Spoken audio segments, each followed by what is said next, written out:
Bienvenue dans La quotidienne de l'IA, la rubrique du premier site d'information sur l'IA, iainfo.fr. L'analyse qui va suivre s'appuie sur un article de Didier Taormina, publié en octobre 2025 sur ce même portail, qui, je le rappelle, le premier en France dédié à l'IA. Allez, on plonge tout de suite dans une expérience télévisuelle qui a vraiment tout changé. On est le 20 octobre 2025. Cette date, retenez-la bien, car ce soir-là, il s'est passé quelque chose d'absolument inédit. Un événement qui a complètement brouillé les frontières entre deux mondes qu'on croyait bien distincts, d'un côté le journalisme et de l'autre l'intelligence artificielle. C'est un de ces moments charnières qui a forcé tout un secteur à se regarder, disons, droit dans les yeux. Alors, tout commence avec une émission, un documentaire diffusé par la chaîne britannique Channel 4. À première vue, rien d'exceptionnel, un reportage d'investigation comme on en voit beaucoup. Sauf que voilà, en coulisses, une petite révolution se préparait. Le titre, déjà, était plutôt direct, voire provocateur. L'IA va-t-elle prendre mon emploi ? Et pour animer tout ça, on découvre une certaine Aïcha Gaban, une femme brune, cheveux mi-longs, une prestance très pro, très convaincante. Bref, elle avait tout l'air de la journaliste parfaite pour décortiquer un sujet aussi complexe. Et pendant tout le documentaire, Aïcha a exploré avec une clarté assez bluffante comment l'intelligence artificielle était en train de tout chambouler. Elle a parlé de l'avenir du droit, de la musique, de la médecine. Elle a aussi évoqué le sort des employés de centres d'appel, des agents du service client. Et même, et c'est là que ça devient savoureux, des risques pour les métiers de l'information, comme les journalistes ou les présentateurs télé. Et c'est précisément à ce moment-là que l'émission a basculé. Ce qui n'était qu'un documentaire très intéressant est devenu, en l'espace de quelques secondes, un véritable événement médiatique. Pourquoi ? À cause d'une révélation finale qui a laissé tout le monde littéralement sans voix.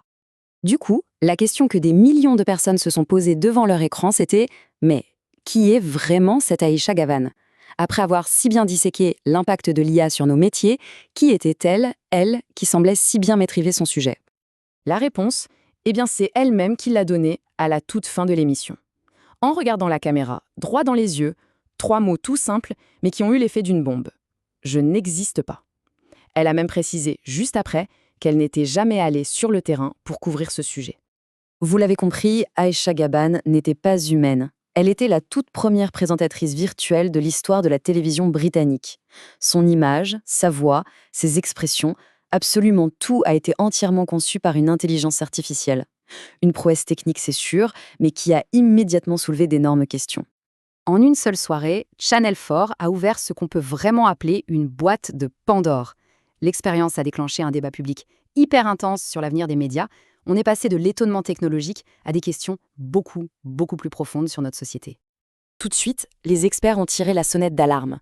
Le premier risque, et il est majeur, c'est la confusion. Si une IA peut imiter une présence humaine de façon aussi convaincante, comment va-t-on faire pour distinguer le vrai du faux ? Cette technologie pourrait devenir une arme de désinformation massive, à une époque où, soyons honnêtes, la confiance dans les médias est déjà bien fragile.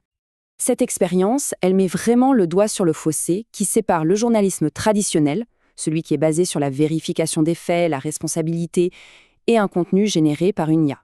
Une IA qui, par définition, n'a ni conscience, ni éthique, ni responsabilité. Une machine ne peut pas aller sur le terrain, interroger des sources ou même ressentir l'humanité d'une situation.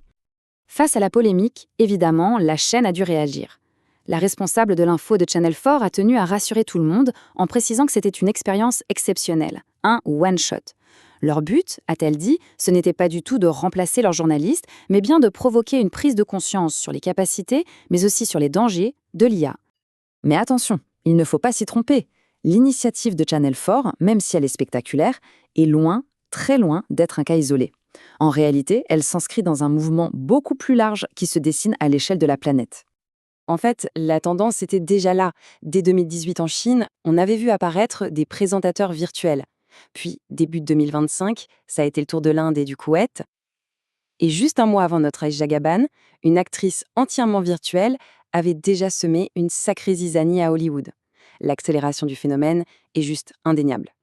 Mais ce qui a rendu l'expérience de Channel 4 si percutante, si mémorable, c'est cet effet miroir. L'émission a utilisé la technologie pour parler de cette même technologie. Pensez-y, une IA qui présente un documentaire sur la menace de l'IA pour l'emploi. Le symbole est d'une puissance folle. Et ça a marqué les esprits. Au final, le cas d'Aïcha Gaban nous dépasse un peu tous. Il ne s'agit plus seulement de télé ou de journalisme.